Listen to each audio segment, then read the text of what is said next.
Sejam bem-vindos a mais um IALcast, é do Piauí. Para o mundo! E aí, Kilson, beleza? Tudo tranquilo, graças a Deus. Eleições 2024. Eleições 2024, a gente está fazendo essa série, né, com pré-candidatos por todo o estado do Piauí, para a gente conhecer um pouco mais de cada um desses municípios, entender um pouco mais das suas potencialidades e, obviamente, conhecer de perto esses pré-candidatos, né, Kilson? É verdade, viajar por todas as cidades do Piauí. É verdade. Você gosta de cachaça? Também. Também. Lá é conhecido também como Terra da Cachaça. É verdade. E outras potencialidades como o Quênio, né? Que são extraordinárias. Hoje, antes, por favor, se inscreva no canal. Batemos hoje 120 mil. Graças a Deus. Inscritos. Vem outra plaquinha por aí, hein? Deus te ouça. Deus te ouça. Então se inscreva no canal, ativa o sininho, papoca o like, é muito importante. Tá bom que você dê o like para que o YouTube entenda que mande mais conteúdo. Estamos lá no Facebook, no TikTok, no Kawaii, no Instagram, nos Shorts também e em todas as plataformas de áudio, né? Tem cortes todos os dias, só não quando o Willzinho... Mas ele agora tá esperto. né? Só não quando o Willzinho dá as tretas dele, aí fica sem corte. Mas cortes todos os dias e episódios semanais, tá? Se você consome qualquer um desses produtos aqui atrás, gráfica GSJ agora para campanha, o que é muito importante. Grande né? Maurílio, hein? Grande Maurílio, enfim, qualquer um dos patrocinadores vai fazer uma fezinha Esportes da Sorte, vai comer aquele cuscuz Jupi, NP Planejamentos. Opa! Enfim, todo mundo que está aqui com a gente. Dessa moral. Texano, Texas, Juninho, forte abraço. Vamos lá, Kilson? Vamos sim, hein, Obrigado Elton? pela moral da audiência de todos os dias quando tem episódio postado aí, tá? Olha, cara, a história dele é muito bacana. Ele é oriundo mesmo do esforço, né, de acreditar que o trabalho modifica tudo. Ele, pelo bate-papo que a gente fez antes aqui, mostra fidelidade e respeito às amizades, que é um trunfo e isso é um patrimônio para qualquer pessoa que tem de fato isso. E essa união, esse patrimônio de fidelização de pessoas importantes durante essa vida construíram um caminho para ele, onde ele conseguiu tracionar muita coisa na vida dele, através desses relacionamentos, desses encontros, passo a passo, a cada momento, respeitando os processos. Hoje ele é pré-candidato a prefeito em uma cidade muito especial para ele, inclusive o apelido, o pseudônimo na escola dele, quando ele estudava, se misturou com a cidade, coisa que acontece quando a gente vai para São Paulo, morar lá, Piauí, Ceará, Castelo. Uma salva de palmas hoje, recebendo com muito carinho José Soares de Abreu Júnior. Júnior Abreu. Júnior Abreu Castelo. Também conhecido como Castelo, mas Júnior Abreu. Seja bem-vindo. Muito obrigado, Elton. Muito obrigado, meu amigo aqui, Kilson John. É. Muito honrado de estar aqui com vocês hoje, neste que é o maior podcast do Piauí Do Nordeste. e um dos maiores do Brasil. Estamos aqui nessa... Parabéns. Obrigado. Aproveitar aqui a oportunidade para parabenizar Na peleja. a iniciativa e o empreendedorismo. Você que também é empreendedor, sabe o quanto é difícil ser empreender no Brasil, né? Não é moleza, não é moleza. Quanto é difícil, mas estamos engateando, mas tá dando tudo certo, né, Kilson? A verdade é Caminhando, essa. né? Nessa caminhada da vida. Júnior, a gente começa, acho que você já assistiu outros episódios aqui nossos, né? Tenho certeza disso. A gente começa sempre esse bate-papo tentando entender um pouco das origens, né, de cada um dos nossos convidados aqui. Eu queria entender primeiro quem é José Soares de Abreu Júnior, filho de quem, irmão de quem? Conta pra gente um pouquinho lá do início mesmo, assim, as memórias afetivas. Bem, Elton,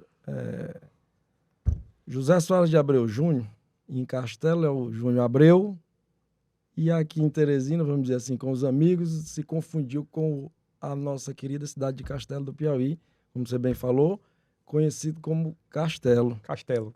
Então, sou filho de Castelo do Piauí, uma das cidades mais antigas do nosso estado, bastante conhecida aí Piauí afora, e tenho 41 anos, sou filho de uma professora de origem humilde da nossa querida cidade de Castelo do Piauí, por nome Auricélia. Meu pai, José Abreu, também filho de Castelo do Piauí, família oriunda de Castelo do Piauí. Tenho 2 irmãos. Você é o mais velho? Eu sou mais velho. Sou mais velho, sou o primogênito. Tenho mais uma irmã, que é a segunda. Distância de... Pouco. 2 anos de idade um pro outro. e mais um irmão mais novo. Então nós somos uma família de 3 filhos. Teu pai trabalhava com o quê? Meu pai foi motorista e passou muito tempo trabalhando numa empresa de irrigação fora do nosso estado. E quando ele começou motorista, logo em seguida ele foi se desenrolando e aprendeu uma técnica até no Piauí que a gente não vê. Ele era uma pessoa que trabalhava com irrigação montando aqueles pivô central, não sei se você conhece, Conheço. de irrigação. Lá na Sim. Fazenda Palestina, Jones tem um gigante, né? Muito grande, isso. Gigante. E aí o papai passou muito tempo trabalhando nessa empresa fora, era uma das empresas maiores da América Latina. E essa vida dele toda foi muito, vamos dizer, ausente da família, porque aqui não existia, até hoje ainda existe muito pouco. Pivô central, É mais pra fora do estado, né? Isso há bastante tempo atrás. Então, mas assim, com muita frequência de vê-lo, foi até quantos anos? assim? Não, eu tive uma convivência com meu pai muito pouca. Por quê? Porque logo cedo ele precisou trabalhar fora. E aí eu fiquei em Castelo, sob os cuidados da minha mãe, educando no dia a dia. Sendo pai e mãe. Sendo pai e mãe, né? Porque meu pai vivia fora mesmo, passava de meses fora e retornava à cidade, mas passava 3, 4 dias e tinha que voltar novamente. Júnior, não tinha telefone para fazer Não FaceTime. tinha nada disso. Pra você ter ideia, minha casa... Puxa um pouquinho o microfone Pra pra você cá. ter uma ideia, Yadson, a minha casa, à época, na nossa rua, era uma das poucas que tinha telefone convencional. E era caro. Caro na época. E assim, eu me lembro muito que muitas pessoas, muitos vizinhos que moravam fora, ligavam inclusive para minha casa. Dia de domingo era o dia, Yadson. Aí era um dia que eu se viu o dia todinho para estar chamando. Ligava, eu quero falar com fulano. Aí ligava lá para casa e eu ia chamar. Aí, pouco tempo depois, ligava e eu ia chamar. Porque era um meio de comunicação que você está dizendo, era um telefone fixo. O orelhão era muito difícil à época. Não tinha. Existia lá na época, e olha que eu não sou muito velho não, viu? mas existia um ponto da época, a antiga Telepisa, onde os telefones, quem não tinha telefone em casa... Tinha as cabines, cara. As cabines, exato. Sou dessa época aí. Então eu tenho Também não sou muito velho. Eu tenho 41 anos, mas para você ter uma ideia que nós alcançamos isso. Hoje isso é museu. Sem sombra de dúvidas, é museu. Vai, pode continuar. Então meu pai passou muito tempo fora, trabalhando fora, e eu passei muito tempo sendo criado praticamente pela minha mãe, vamos dizer assim. Nessa infância, né? Mais com a tua mãe ali. Como ela era professora, acredito que ela ficava uma boa parte também do tempo ausente ali da casa, né? E tal. Você meio que assumiu o papel também do homem da casa ali. Eu lembro também que a mamãe ia para a escola, naquele tempo também com muita dificuldade que hoje a gente chama de babá. Não tinha praticamente. Então eu ia muito com minha mãe para a escola. Ela ficava dando aula e eu ficava ali fazendo minhas tarefas. Então, sempre acompanhando. Sempre acompanhando, porque eu não tinha com quem ficar em casa muitas vezes. E aí eu ia e eu ficava fazendo minhas tarefas enquanto ela dava aula, depois eu voltava, era a hora que eu ia para a escola, no outro turno. Então eu sempre fui muito próximo da mamãe nesse sentido. Ela era dura? Muito. Ainda hoje é. Ainda é? Ainda dura? hoje é. Mãe, puxava a orelha mesmo? Puxava no dia que tinha que ter o cinturão, tinha mesmo, não tinha conversa. Vai falar isso disciplina. hoje. Isso é disciplina. Então, mas eu sou muito grato por isso. Talvez tenha sido por isso que eu tenha aprendido muita coisa na minha vida, principalmente a respeitar o próximo, a não passar por cima de ninguém. A lealdade, né? A lealdade, a honestidade. E aí, isso eu não sou modesto em falar, nesse sentido, porque isso é uma coisa que eu carrego para mim e eu aprendi foi dentro da minha casa. Sua com mãe, ela. Principalmente Entendeu? ela, né? Principalmente ela. Nesse timing de teu pai sair e voltar, qual foi a época que talvez tu tenha mais convivido com ele, assim? Tá, então assim, até eu nasci em 83, tá? E quando foi em 94, papai ainda trabalhando fora e viajando, nós tivemos a ideia, eu digo, papai e minha mãe, teve a ideia de colocar um comércio na nossa cidade de Castelo do Piauí. Era um comércio de peça de bicicletas. Tá? Na época, hoje bem menos, ou pelo menos as bicicletas de hoje as bicicletas de hoje são bem diferentes, mas na época era o principal meio de transporte no interior. É o equivalente hoje à de Certeza. moto. Aquela época, quase ninguém tinha moto, quase ninguém tinha carro, então era pouco. Uma bicicleta, uma Uma Monarch, bicicleta, barra uma circular, barra- Calói. Uma barra circular, uma cargueira. uma Caloi Cross, entendeu? Na época. Uma BMX. Era BMX, que era outra marca. Então, assim, a gente teve essa ideia de colocar. Isso foi em 94. E quem iniciou foi eu e minha mãe. Porque meu pai ainda viajando e sem querer arriscar sair do emprego num primeiro momento para ir morar lá. Então, assim, vamos colocar isso aí, vocês vão tocando o barco aí e quando as coisas melhorarem, eu vou.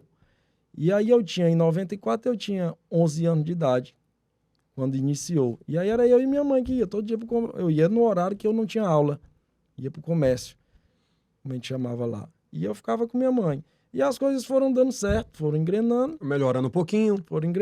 Minha mãe também ia para a escola, entendeu? No horário que a mamãe estava, eu com 11 anos, eu ficava muito no comércio no só, né? só, entendeu?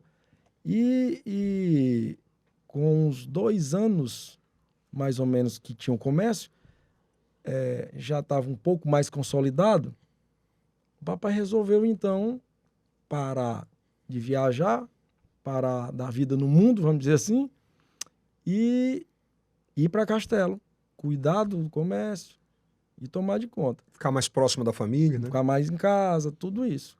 E aí foi quando ele realmente foi para Castelo. Então eu tive esse período mais próximo dele, de 94 a 97, vamos dizer assim, porque aí eu tive que vir embora para Teresina Para estudar. para estudar. Nesse período aí, como é que foi essa convivência com ele? Assim? Não, Você já eu- tinha um pouco mais de discernimento, Eu né? já. Uma conversa, uma convivência boa. Eu nunca tive problema com meu pai em relação de convivência. Ele sempre foi uma pessoa muito serena, muito correta Muito também. frio. Não. Era amoroso. O papai sempre foi uma pessoa sempre muito ordeiro também, entendeu? Diferentemente um pouco da mamãe, o papai nunca foi de bater, vamos dizer assim. Bater que eu digo no bom Educar sentido de outra... no bom sentido da palavra. Mas bastava olhar. Olhava já. Olhar ali já era o sentimento de que estava certo ou que estava errado alguma coisa. Então a gente tinha todos os filhos, a gente tinha uma relação de muito respeito, entendeu? Tu lembra dos momentos, por exemplo, de lazer dele, vocês ali do lado? Lembro, a gente viajava do lado. O comércio ele leva muito tempo de todo mundo também. Então eu passava o dia todinho no comércio, então a convivência dentro de casa era mais no período da noite. E nos finais de semana, no domingo, né, era a época de um pouquinho mais de folga, porque o comércio ainda abria até domingo, meio-dia, 1h da tarde. Mas sempre bons momentos da gente, enquanto convivemos juntos, né? Você me falou de um episódio da cerveja que eu só achei muito interessante até ali. Como é que ele fazia lá? Verdade. Eu muito novo ainda, e eu sentava às vezes nos lugares, ou em casa mesmo, recebiam alguém, e alguns amigos do papai, o papai botava um copo de cerveja para mim, eu com meus 13 anos, 14 anos de idade. E eu lembro bem que aqui lá um dizia, mas Zé Abreu, o Júnior tá bebendo, então. Eu disse, tá. Eu disse, mas como? É melhor ele aprender a beber comigo do que ele aprender a beber na rua. Comigo eu boto, eu sei até a hora dele beber, e até a hora dele parar. Eu controlo. Eu controlo. Isso Na se rua- mistura com milhares de histórias de jovens Na de rua, 41, 42, 43 como a gente aqui. então na rua, se ele aprender lá, pode ser que ele já perda o controle lá. E aqui não. Eu vou tentar ensinar. Porque evitar é muito difícil. Mas sabe, bebe escondido, você sabe como é que A acontece. gente já E foi muitas menino, né? vezes Foi, perde o controle. Perde o controle. Então, Mas isso não te despertou gostar, né? eu só bebia no momento que eu estava com ele. Entendeu? Porque eu não queria trair a confiança. Ali era uma relação de confiança para mim, porque assim, eu me sentia até um pouco, vamos dizer, lisonjeado, porque eu tenho aquela oportunidade de estar ali com meu pai. Cara, e tu já tinha tão pouco tempo com ele Pois durante é, a vida, né? pouco tempo, porque ele vivia no mundo, vamos dizer assim, viajando muito. Então, eu aprendi muito com isso também, entendeu? Devo muito a isso, porque, como ele bem dizia, é muito difícil evitar uma situação dessa de bebida, de lazer. Proibir é um pouco mais complicado. É uma maneira de educar. Assim, Cada qual com seu cada qual, como diz a história. e no interior da gente aqui, do Nordeste, a educação, e não deixa de ser uma educação bem masculina, bem machista nesse aspecto de eu posso fazer isso porque né, tem que fazer assim e tal. Sempre muito mais rígido, né? E a cultura mudou, obviamente. Né? Obviamente. Hoje é louco você fazer um negócio desse, pelo amor de Deus. Né? Não tem sentido. E essa convivência foi até quando? Tá, aí, nesse sentido, eu estudei até a 7ª série em Castelo do Piauí, né? Na época, 7ª série, que hoje já mudou tudo, mas eu estudei até a 7ª série em Castelo do Piauí, por vezes na escola pública, por vezes na escola particular. E a 8ª série, eu vim para estudar em Teresina. Eu tive isso em 97. Eu fiz naquela época, eu vim para estudar em um colégio particular. E eu fiz o teste no Colégio das Irmãs, que é o Sagrado Coração de Jesus, né? E o Colégio Diocesano. Teste de admissão, era, pessoal? Teste de admissão. Um negócio assim. Embora seja um colégio particular, mas para entrar tinha que fazer o teste. E, curiosamente ou não, era um colégio de freira, e o outro era um colégio regido por padres. De uma disciplina... Muito forte, né? Dois de uma disciplina muito conservadora, doutrinas. De doutrinas, né? Tua família era muito católica também? Definidas. Nós frequentávamos, mas não aquela situação de estar todo direto domingo, na igreja, aquela coisa bem disciplinada, mas sempre com aquela adoração, vamos dizer assim. E passei nos 2 testes, tanto do Colégio das Irmãs como do Diocesano. E escolhi, na época, por uma questão até de conveniência, porque eu vim num primeiro momento, para morar na Caio muito novo. Eu tinha 13 anos de idade na época. E aí, como volto a dizer, as coisas muito diferentes de hoje. Hoje você pega um telefone, você bota um Waze, bota esses aplicativos de locomoção, você vai para qualquer lugar. Naquela época não tinha, aqui era para pegar um ônibus coletivozão, aí era... Tem que rodar 2 vezes para tentar encontrar o caminho. Era daquele jeito. E eu oriundo de uma cidade do interior, vim de lá para cá, meio matuto ainda, aquela história toda. E aí eu vim e fui para estudar no Colégio Diocesano. Na 8ª série. Vocês tinham casa aqui, apartamento? Tinha. Na época que eu vim, meus pais já tinham um apartamento. Já tinham um apartamento aqui no Morada Nova até. Mas eu não, no primeiro momento, devido ser muito novo, eu recebi um convite de um primo da minha mãe, pessoa que eu tenho, um casal a que eu tenho um respeito, uma admiração e uma consideração muito grande. Eu vim morar na casa deles. Era o Adalberto, que a gente conhecia como Beto, saudoso, que já nos deixou, e a Ana Lídia. E aí eu vim morar, eles compadres dos meus pais, padrinho do meu irmão, padrinho e madrinho da minha irmã. Mas me fez o convite para morar lá e os filhos deles estudariam no Diocesano. Então... tudo dava certo. Juntou a fome com a vontade de comer. E aí eu vim, disse, aqui é melhor porque a situação de locomoção melhora, facilitava as coisas. E aí eu vim para morar na casa deles. Só abrir uma aspas ainda, para você ver como antes era um negócio tão extraordinário, essa questão de padrinhos e madrinhas, né? Eram realmente os segundos pais. Funcionava, né? Ligação muito forte. Não era um negócio... de frequentar a casa, aquela situação bem íntima mesmo. Assim, o respeito muito... consideração muito grande. Hoje, praticamente, você não vê mais essa Eloquência. entrega, né? É difícil. As coisas, nesse sentido, mudaram muito. Ficar mais individual. E a meu ver, para pior. Para pior. Nesse sentido aí. Porque você tinha alguém para contar. Esse foi o fato, né, pô? Você foi morar lá. Então, aí eu morei lá por algum tempo. Infelizmente, por uma situação de saúde de um dos filhos dele, tiveram um problema de saúde. E aí, nós resolvemos que era o momento de... Quando você fala nós, era só você? Não. Nós que eu digo lá, meu pai, minha mãe e eu, Entendi. resolvemos que era a hora de eu já estava com alguns meses aqui, eu já estava mais habituado, eu já dava para me desenrolando. Tinha entendido o ambiente, Já né? estava pisando no chão. E aí eu resolvi ir morar só, entendeu? Com 13 anos, velho. Só com uma pessoa que nós conseguimos trazer do interior para morar comigo, para Ajudar. cuidar das coisas de casa, né? Dos afazeres Uma domésticos. governanta, né? Dos afazeres domésticos, vamos dizer assim. E aí eu passei a morar só mesmo, eu tinha que pegar meu ônibus todo dia para ir para a escola, tinha que Descer na Praça Saraiva. descer na Praça Saraiva. 13 anos. 13 anos. E a turma reclama hoje, tu tá vendo. O 13 motorista não chegou, não. 13 anos. Não, paciência.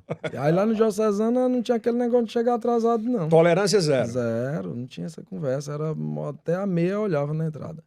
Daquele Acordava que horas? Acordava, na época eu entrava 7h30, então eu tinha que sair 6h30. Não era tão longe, mas eu saía um pouco mais cedo, porque eu queria ver se eu pegava o ônibus menos lotado, para ver se dava certo eu ir sentado. Porque quando não dava era todo mundo em Não, pé. é daquele jeito. Então, Na tua entrada no Diocesano, foi um ambiente que você encontrou e que se encontrou? para mim, eu costumo dizer, porque assim, o Diocesano era um colégio que me preparou muito para a vida. E era um dos lemas em todas as nossas reuniões que eles faziam lá, ele dizia, aqui nós preparamos o cidadão para o mundo. Aqui ninguém está almejando nota que eu digo de prova, entendeu? Aqui é comportamento, era mais ou menos isso. Era muita doutrina. E isso, eu engrandeci muito com isso, né? Eu tinha muito contato com padres lá, com muitos professores que, embora não fosse padre, por exemplo, mas tinha aquela doutrina, ela tinha aquele comportamento que era... Hoje a gente chama de determinado pelos cultura da empresa, né? A cultura da escola era essa, entendeu? A cultura da escola. E tem várias outras, eu estou falando do Diocesano porque foi onde eu vivi, sim. né? E aí eu passei esse bom tempo, olha, eu cheguei com 13 anos lá na 8ª série, e lá eu fiquei até o meu 3º ano, na época era 3º ano, 2º grau, né? E lá tu foi se encontrando com a Então, tua comunidade, vamos dizer Então assim. passei 4 anos lá, estudando. E eu me lembro bem, Yeldes, que no primeiro dia que eu cheguei na escola, e isso era uma doutrina deles também, a gente tinha, e aí eu vou explicar a história do castelo. Eu cheguei lá e todos os alunos novos tinham que se apresentar dentro da sala mesmo. Levantava da carteira. Levantava todo... Quantos alunos novos tem? Cada um levantava o braço. Então, cada um agora... Aí, na sequência da fila... Nesse ano tinha muito aluno novo? Tinha uns... Eu acredito que uns 10, 11 alunos. Tinha. E muitos do interior e outros vindo de outra escola. Eu me lembro que eu me lembro bem que tinha 2 que eram do interior. A maioria dos outros era oriundo de outras escolas daqui mesmo. E aí eu levantei, aí José Soares de Abreu Júnior, vim da escola Instituto Castelense de Ensino, que era o nome da minha escola lá em Castelo, de Castelo do Piauí. Aí essa história, só foi eu me sentar aqui todo mundo caladinho. Todo mundo sentou. E quando sentou que todo mundo se apresentou, disse, rapaz, mas não dá certo te chamar de José não, tu vai ser Castelo. Aí começou, aí todo mundo, aí esse Castelo foi do primeiro dia do Diocesano em diante. Até hoje? Até hoje. Aqui em Teresina a galera te conhece como Castelo. Se não tiver nenhuma ligação com algum amigo de Castelo, todo mundo só me conhece como Castelo aqui. Profissionalmente, amizades, em todo canto. É muito doido, né? Ah, Pegou. é. E tu gostou do início? Não, aí pra mim naquele primeiro momento foi um tanto quanto estranho. Diz que é Mas- quanto pior você acha o apelido, mais ele pega, né? Não, mas eu nunca me zanguei com isso. E aí, isso foi pegando e pegou de verdade. Tomando a proporção. Não, pegou de verdade. É tanto que pegou que mais na frente muita gente me sugeriu que por que tu não inclui esse castelo no teu sobrenome? Verdade, de Tu fato. já pensou? Isso. Verdade, de fato, isso. E quando eu tive no tribunal, trabalhando no tribunal, rapaz, se tu quiser, a gente, que tinha a justiça itinerante, era fácil de resolver. Fácil que eu digo assim. Balançou alguma vez pra fazer? Porque eu tinha que mexer com documento, com aquela situação toda. Tinha que mudar muita coisa, né? Você vai dar muito mais trabalho. Não, deixa do jeito que tá. Então, o povo já conhece como Castelo Já, mesmo? Mas aí ficou mesmo, ficou gravado até hoje. Ei, Júnior, e esse espaço de tempo de 4 anos, aqueles 4 anos, o que é que eles representam até hoje na tua vida? Em termos de formação de caráter, de formação de amigos, de irmãos. O que é que o diocesano e a vida durante aqueles 4 anos eles te deram até hoje? Olha, Yeltsin, eu acredito que foi 4 anos que eu passei muito ausente do meu pai e da minha mãe, porque eu morava só. Só que eu digo sem eles, né, aqui. Só. Mas que foram, assim, uma experiência que eu não sei nem mensurar, entendeu? De não sei mensurar, amadurecimento. porque de amadurecimento, eu posso dizer que isso aí fez eu ser criado pro mundo, entendeu? Eu resolvia minhas coisas só, eu fiz muitas amizades boas no diocesano, muitas. Fui muito bem acolhido mesmo, 100%, por muita gente. Eu fiz muitas amizades boas no diocesano. Você tem 41, na palma da mão, 5 dedos. Dos 5 melhores amigos, quantos saíram dessa sala? Dessa sala saíram 4 Dos 5? dos 5. Muita Sim. coisa, hein? Tu é doido, né? É a vida toda, porra. Que hoje eu ainda tenho esse contato, são melhores amigos, não preciso dizer nada. Você tá na palma da mão, né? Então, eu tive essa, vamos dizer, eu fui privilegiado com isso, porque eu cheguei num colégio bom e que eu consegui fazer muitas amizades boas. E boas que eu digo, Edson, não é no sentido, eu digo no sentido de amizade de vida, verdade. lealdade. De verdade, lealdade, de sinceridade. Comprometimento. São pessoas que vão pro resto da minha vida. Por exemplo, nesses 4 anos, né? Porque assim, um aluno, quando ele vai, é óbvio que se veio pra cá, você veio com o objetivo de querer vencer na vida. Claro, sem Estudar, dúvida. se dedicar. Você deve ter sido um aluno bom, né? Eu sempre fui, desde Castelo, quando eu saí de lá, e quem me conhece de lá sabe, eu sempre fui um aluno que eu nunca deixei a desejar, não, entendeu? Eu sempre tinha um aproveitamento muito bom em Castelo. Sempre tive, minhas professoras, tinha, ainda hoje várias delas estão no nosso meio, outras já se foram, mas sabe do que eu estou falando agora. E eu sempre tive um aproveitamento bom. E aí fiz a 8ª série no diocesano, 1º ano, 2º ano, 3º ano, tudo lá. Lá no 2º ano começou a dar um borói. Né? Aí no 3º ano, 2º ano, 3º ano em diante.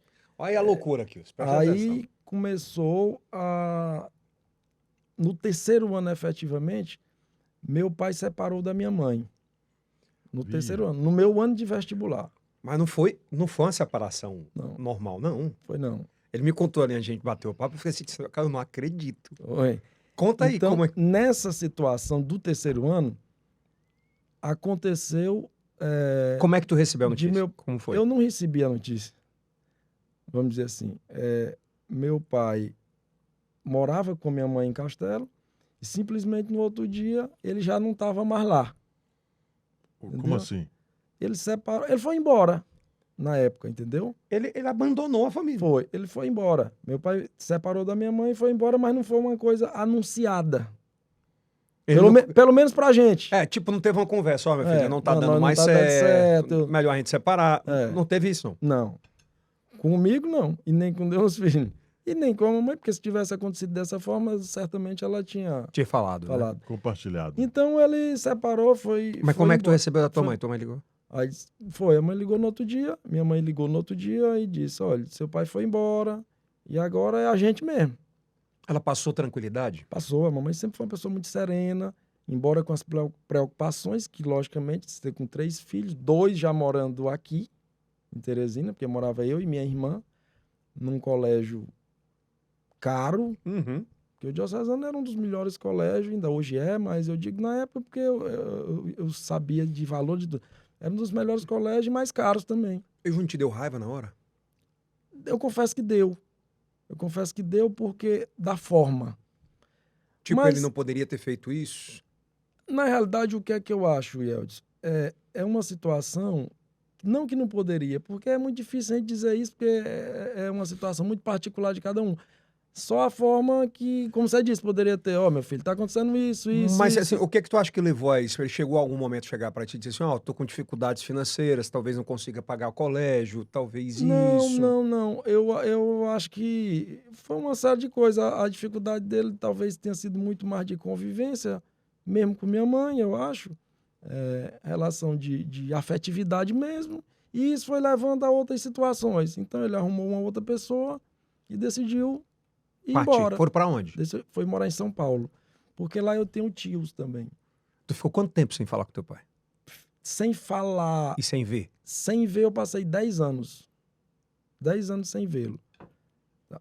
E falar, eu falava esporadicamente por telefone. Uma vez por ano? Mas eventualmente, não muito Ele pouco. nem tentou se explicar, por exemplo, pra ti, que era o Não, filho mais velho, o ele homem. explicou que não, depois ele explicou que... Não, eu digo quando ele foi, Uhum. na primeira vez que ele conversou contigo por telefone, ele tentou explicar? Não, ele só explicou, ó, eu preferi fazer dessa forma, porque eu talvez não... Eu acho que não sei nem se o nome é coragem, mas eu acho que ele, se ele fosse conversar comigo, pelo que ele disse, talvez ia ser uma coisa muito mais desgastante ainda. Assim ele avaliava, né?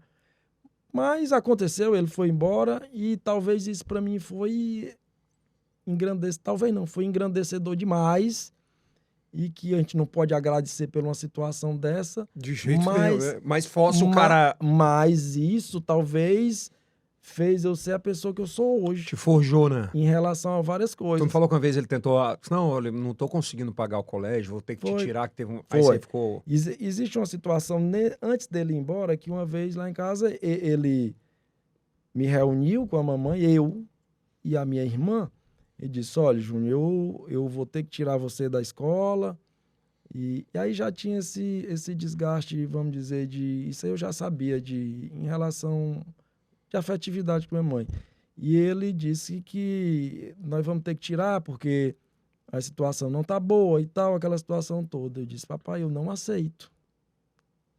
Eu não aceito, vamos dar um jeito, porque foi um lugar que eu cheguei, eu estou no meu último ano, vou fazer vestibular esse ano, não tem sentido eu sair no meio do ano. Foi acolhido, né? Aqui eu tenho minhas amizades lá, o que precisar fazer, eu faço para ficar lá. Eu faço para ficar lá. O que precisar. Se tiver que pedir, eu peço.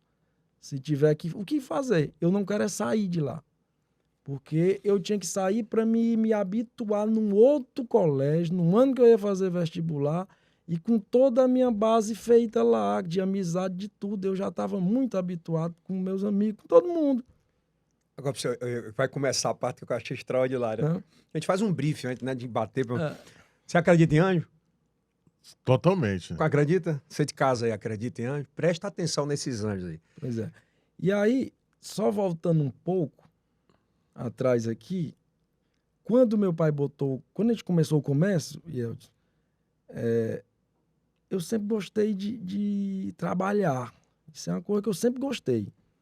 Então, eu tinha 11 anos de idade, mas quando meu pai foi morar lá, eu tinha aproximadamente 12 Para 13 anos. E aí ele inventou que eu digo assim, ele resolveu, juntamente com o comércio, colocar uma oficina de consertar a bicicleta. Óbvio, se ele, De manutenção. Ele se tinha ele conserta, loja. ele tem um negócio para vender. Ele tinha loja, então botar a oficina, porque automaticamente vão comprar aqui. Então ele botou uma oficina. E ele trouxe um mecânico, botou na oficina e a única exigência que ele fez foi o seguinte: disse, olha, eu quero que você arrume um emprego pro Júnior aqui. Ele vai ser um assalariado seu, pro mecânico. Tá aqui, a oficina tá montada, é sua, mas o empregado é o Júnior. Se ele não der certo, você tira, não tem problema nenhum. E essa pessoa que ainda hoje mora em Castelo e hoje mexe ainda, vai ver e sabe do que eu tô falando. Ele tem uma oficina hoje de moto e bicicleta em Castelo ainda. Depois que ele saiu do lado do comércio nosso, ele foi tocar a oficina dele só. Uhum. E ele... Aí ele, não tem problema. Ele disse, mas como é, seu Zé? Chamar papai. Como é, seu Zé, que eu faço aqui para pagar o Júnior? Porque eu vou... Como é que eu vou pagar ele aqui? Um filho... Assim, eu acho que ele ficou... O filho do patrão... O papai era o patrão, montou tudo, deu para ele pagar um filho. Era um negócio meio esquisito, não é assim? Quanto é que eu vou pagar? Você vai pagar ele Paulista. Ele era conhecido, ainda hoje é conhecido como Paulista. É um apelido. Ele não é filho de Castelo, mas ele foi para lá e começou a trabalhar conosco e ele é conhecido como Paulista. Mas não é porque ele seja de São Paulo, não. Ele é filho de Altos. Uhum. E ele e o papai, não, você vai pagar R$1 para ele por dia. Era R$1 todo dia que eu ganhava. R$1. R$1. R$1, isso em 95. Era $1, né? Não, 94. Era 1 para 1, era? Assim. Era 1 Não. para 1. Naquela época, não dava estudo, não. Acho que dava não. Nessa época o real já estava um pouco mais avançado, já estava Tava caindo um pouco. em né? relação ao dólar. Então era R$1. E aí o meu realzinho eu guardava todo dia. Final do dia. Eu trabalhava. Aí tu fazia o que lá? Eu Na estudava. oficina? Eu era mecânico. Eu fazia de tudo. Remendo. Remendo, era mão na graxa mesmo. Mão na graxa mesmo. E eu tô falando isso, quem viveu essa época sabe. Entendeu? Sabe que eu trabalhava, eu fazia, remendava, botava. Era na avenida pneu. principal? Era na avenida principal, em frente ao posto. O posto antigamente era mais lá no centro. Tinha um posto lá, era ao lado da delegacia. Tava seguro. Era ao lado da delegacia. Tava tranquilo. Então era R$1 todo dia. E eu guardava meu real. O papai só disse, olha, só tem uma flexibilidade que você vai ter com ele. Ele estuda à tarde, então ele só pode ficar na oficina de manhã. Mas eu era tão tarado pelo negócio, eu gostava mesmo. Tinha dia que eu saía, não dava tempo para almoçar. Eu só saía, almoçava e ia para a escola. Saía, almoçava e eu fazia minhas tarefas à noite, que era para no outro dia eu Cedinho já. chegava da escola, eu ia tomar de conta de fazer minhas tarefas, que era para no outro dia eu ir para a oficina. Trabalhar. Comprou o quê com o primeiro salário? Aí isso é uma coisa interessante. Chegou ao final do mês não, porque aí como eu não trabalhava, eu trabalhava até domingo, na realidade, então chegou ao final do mês, eu tinha R$30. Meus primeiros trintão, como diz a história, eu comprei uma carteira de bolso. Aí era um luxo, porra. Era uma carteirona de bolso, não cabia nem na calça. A gente pequeno... Era daquelas que rasgavam, não? Exatamente, aquela do velcro. Só não vai me dizer que é da Bad Boy. Ela mesmo, dito e feito. Todo mundo teve. Foi ela mesmo. E era caro, porque na época... Tava no hypado, como a gente diz hoje. Me lembro, pretona, bicha. E o orgulho de botar Moço, meu suor. E a metade da bicha pra fora, porque a gente franzininha, botava, não cabia no bolso. Entendeu? Mas é minha, foi eu que comprei, ninguém... E isso, Yeldis, né, em relação a isso, eu posso dizer, tudo que eu tenho, eu não sou uma pessoa... tipo assim, eu não tive meu pai, que eu digo, ou mãe e tal, me deu o carro, me deu a bicicleta, me deu o meu estudo até onde puderam, entendeu? Mas tudo que eu tenho é oriundo de um esforço, logicamente que em conjunto com muita gente, porque ninguém faz nada só. Com entendeu? oportunidades. Com oportunidades que eu soube aproveitar, graças a Deus, por onde eu andei, graças a Deus. Mas não tem... E eu tive bicicleta, a primeira que me deu foi meu pai, tudo. Mas desde quando eu vim morar aqui, o resto das minhas coisas sempre eu tive. Tive que ralar de alguma forma para bater. Foi ganhando esse R$1 por dia e daí para frente. E aí, voltando lá para frente, que isso é uma coisa importante, mas aí eu comecei a trabalhar muito cedo. Eu tinha 10, 11 anos de idade.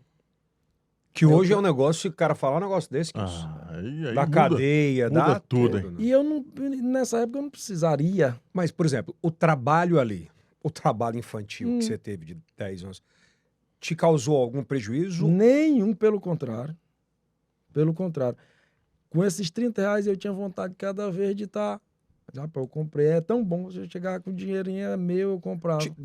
Trouxe uma outra responsabilidade. Sem dúvida alguma. Responsabilidade e mais vontade. E por que é tão diferente hoje, cara? Isso eu acho que nem eu sei explicar. Eu não sei que cultura foi essa que se criou em relação a isso. Logicamente. Não é para explorar. É isso que eu ia dizer. Logicamente que não é qualquer trabalho. É um ofício para pelo menos ter responsabilidade. Não é qualquer trabalho, né? Tu começou com quantos anos, Kilson? 12. Ah, lá Na 13, na Cepisa, antiga Cepisa, hoje Equatorial. Equatorial. Então, isso. Aí, voltando lá para o 3º ano. Aí aconteceu essa situação. Eu continuei no diocesano. E aí, quando meu pai foi embora, ficou muitas situações financeiras complicadíssimas para a gente. A mamãe é uma professora, salário muito limitado. Hoje está bem melhor do que era, né? Ainda fora do que merecem. óbvio. Mas já deu uma melhorada em termos, vamos dizer, de valorização. Uhum. E aí, nós passamos muito aperreio. Muito mesmo. Graças a Deus, com essas amizades que eu fiz também, e aí é onde entra a história dos anjos, como você diz aí, porque muita gente me ajudou.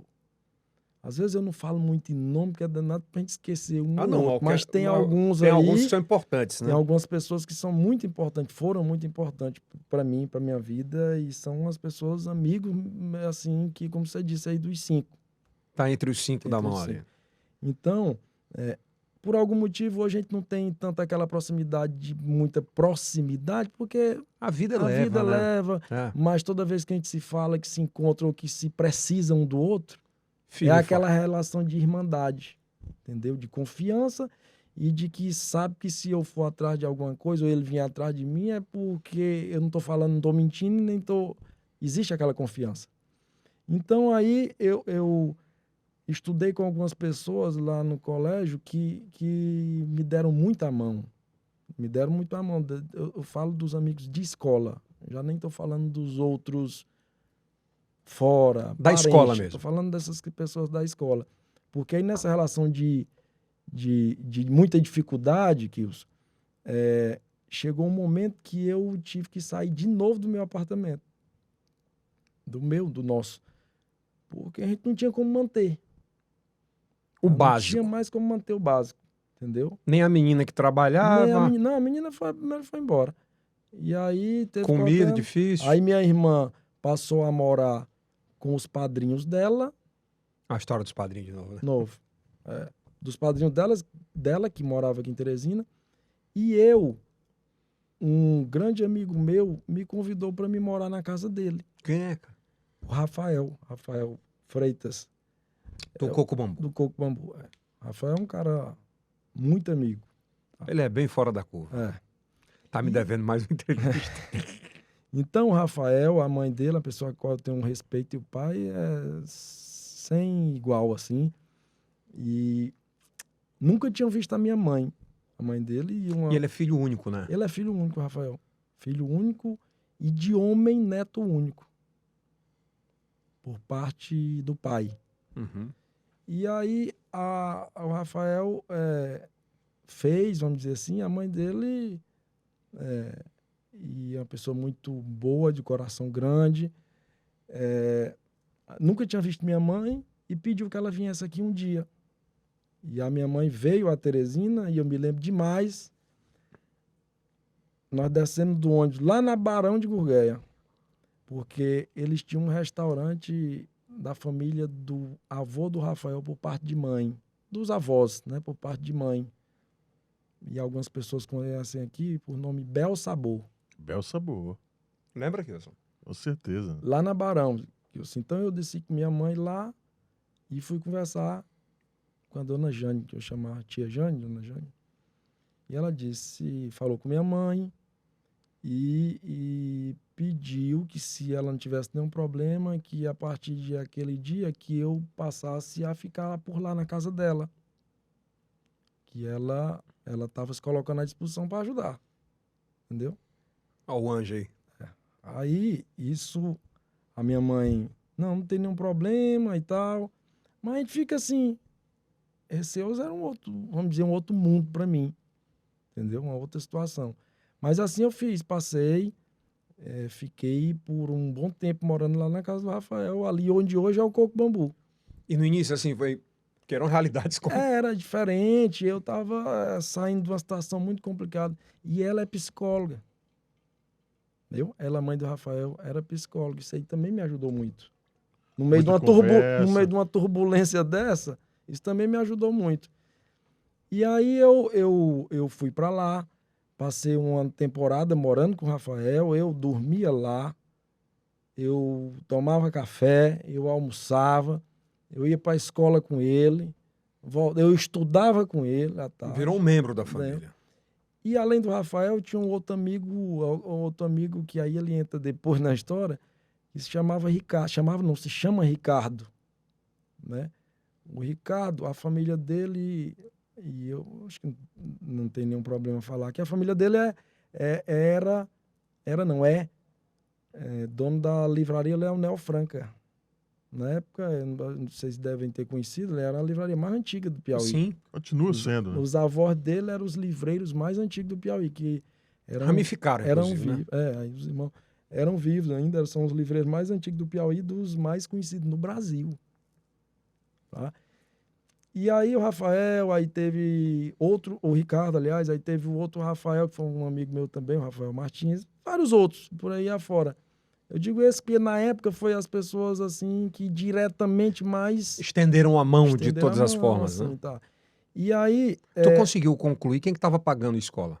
E aí a mãe do Rafael, na época no Diocesano, tinha uma relação boa com a diretora do Diocesano, que lá tinha o diretor, não sei se ainda é assim, mas tinha diretor e tinha o reitor.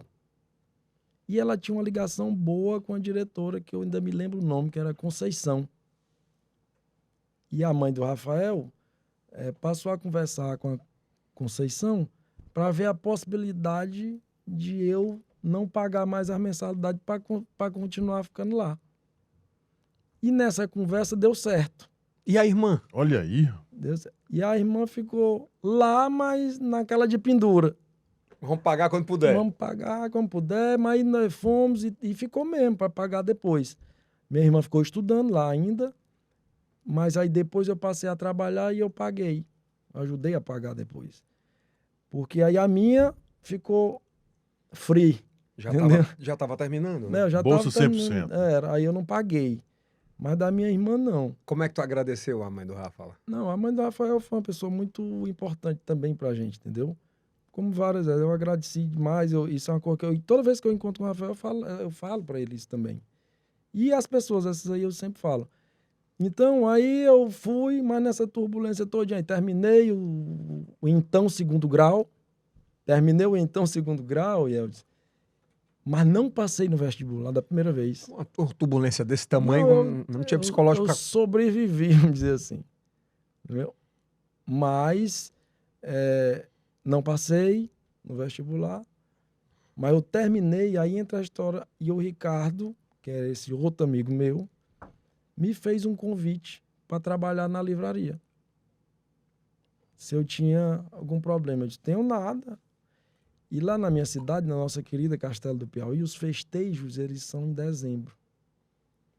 Terminou minhas aulas, ao invés de eu ir para lá para negócio de festejo, eu foi aqui, porque na livraria era um período, e ainda hoje período ouro, né? Diminuiu muito por conta da era digital, tudo isso. Mas... Janeiro, julho e dezembro. Dezembro em diante, porque assim, dezembro você começa a organizar. Então, eu terminou as aulas, eu fui trabalhar. Para me pegar alguma coisinha. Um dinheirinho, né? Um dinheirinho. E aí eu comecei a trabalhar. Continuava morando com o Rafael? Aí eu continuei ainda com o Rafael. Aí eu fui trabalhar na livraria E comecei lá, trabalhei e era o que desse, que eu já não estava fazendo nada mesmo. E eu trabalhei no shopping, no Riverside. A livraria era lá. E existia o expediente 2 turnos, era de 10 às 4 e de 4 às 10. 6 horas corridas. Era 6 corridas, direto, né? Porque era de 10 às 16, ou de 16, que era o horário no shopping, 16 às 22. E eu trabalhei lá por esse período todo, né? Período escolar, até retornar às aulas. Aí eu fui procurar um outro lugar para estudar. Para mim Pré-vestibular? fazer um pré-vestibular. Para mim me preparar para E deu uma um graninha, vestibular de novo. deu uma graninha boa? Aí eu juntei uma graninha boa na época. Não gastava nem em tese, mas eu já ajudava algumas coisas dentro de casa. Eu já ajudava, aí eu já era um pai também, Era. entendeu? E aí nessa situação toda, a saudosa dona Princesa era a avó do Ricardo, dona da livraria Leonel Franca. Tinha um amigo que era padre lá no Colégio Anglo. Foi conversar com ele para ver a possibilidade, aí entra uma bolsa de novo. Outra bolsa. Outra bolsa. Outro anjo. Aí não é mais aquela bolsa bad boy, não. É outra bolsa. Entendeu? E aí ela foi e arrumou uma bolsa para eu estudar. Lá no Anglo, na época. E aí eu fui estudar. Ela disse, Castelo, ela também me chamava de Castelo, vai estudar. Deixa a livraria de mão, agora começa as aulas e vai estudar. Aí me ajudou muito também, muito mesmo. Material, as coisas que eu precisar, ela me ajudou. E vai estudar, você não vai pagar nada. E na hora que você passar no vestibular, venha para trabalhar comigo. Rapaz, que bacana, né, moleque? Tu é doido, né? Aí, Tem muita gente boa no mundo. Tem. Né? e aí eu fui. Aí disse, mas esse ano eu tenho que passar, não dá mais para pegar outro pau na muleira, não. Aí eu era vestibular na época ainda. E aí eu fui estudar.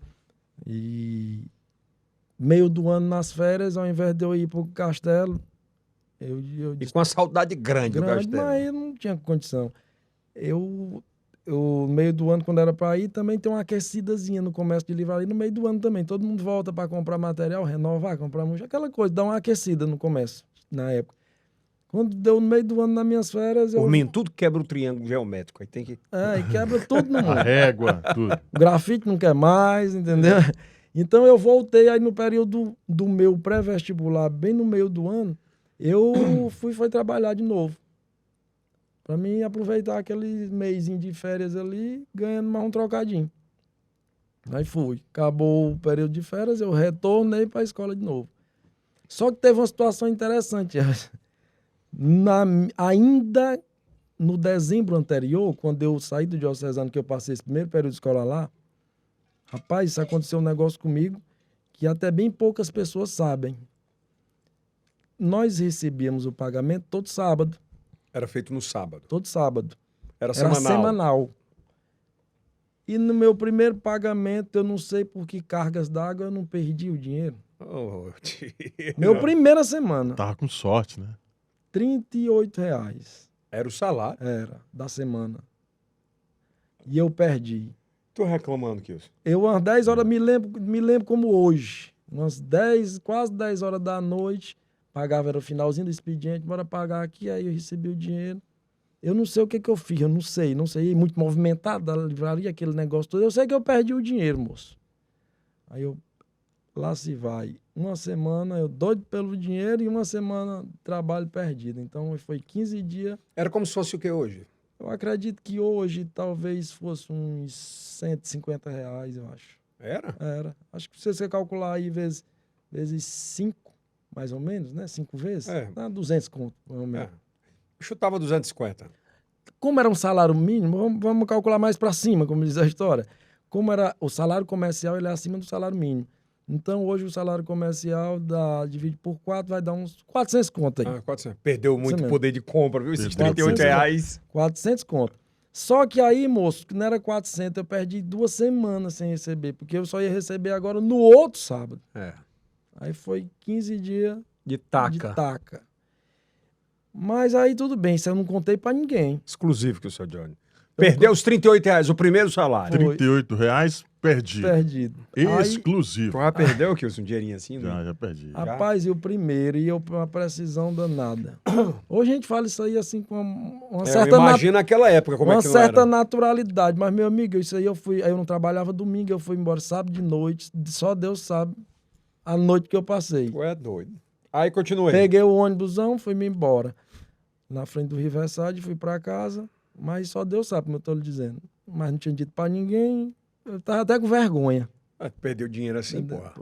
Mas tudo bem, aí passou aí eu trabalhei na semana, no meu intervalo do pré-vestibular, voltei, estudei e passei no vestibular Pra quê? para administração de empresa. Fiz única e exclusivamente na Universidade Estadual e na Federal. Eu não ia nem tentar nas outras, porque logo que tinha que pagar a inscrição para fazer. E tu não tinha grana? Aí eu não tinha grana para pagar nem a inscrição, como é que eu ia pagar a mensalidade? Aí eu acho que eu já tinha esgotado meu estoque de bolsa. Aí é verdade. Aí passou aonde? Aí eu passei nas duas, na estadual e na federal, na época. Cursou qual? Aí eu cursei na Universidade Federal, porque na estadual era como se fosse blocos. Ou eu estudava de manhã, a manhã toda ou a tarde toda. Na federal eu tinha uma situação de estudar por disciplinas. Então eu era mais flexível. Então, para mim trabalhar era melhor na federal. Entendeu? Era melhor para mim, porque aí eu podia fazer mais ou menos meu horário. Como eu já tinha tido um convite para trabalhar na livraria, e lá tinha aquele horário de 10 às 22 da noite, então eu ia me adequar aí. Mas não, eu tenho que trabalhar, não posso ficar olhando para cima, só estudando. Aí tu voltou pra... Aí eu voltei para a livraria.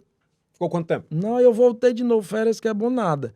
Aí eu acabei, passei no vestibular, só fui raspar a cabeça, mas voltei, foi para livraria, pro batente. E aí na livraria eu passei um bom tempo. Aí dessa vez eu passei todo o meu curso lá.